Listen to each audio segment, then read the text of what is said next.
Let's write the electron configuration for silicon. So using this triangle, we're going to assemble the electrons in order of increasing energy level. So that's Aufbau's rule. And Pauli's exclusion principle states that electrons are spin up or spin down. So there's a maximum of 2 electrons in each orbital.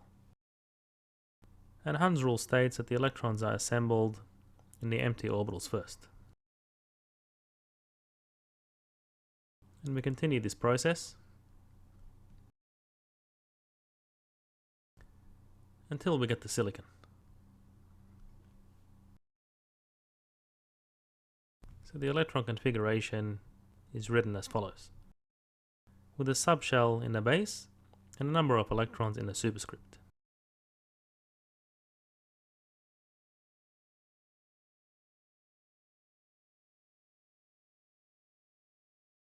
Let's write the electron configuration for iron.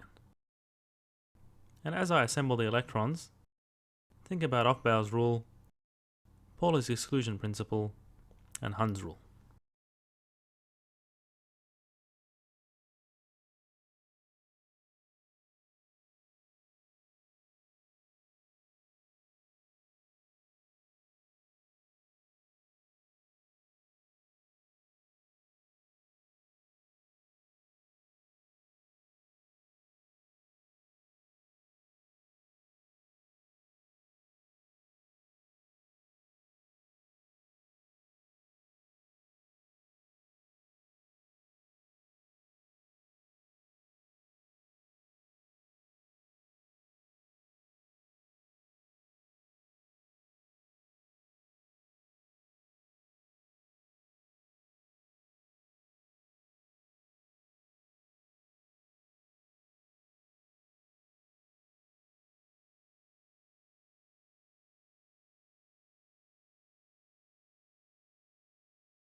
So now we can write the electron configuration with the subshell in the base and the number of electrons in the superscript.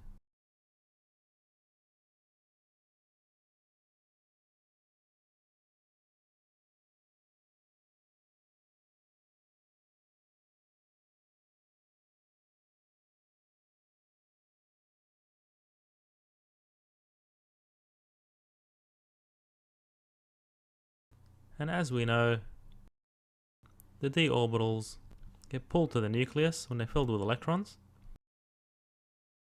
So they end up having a lower energy level than the 4s orbital. So we basically just swap these around.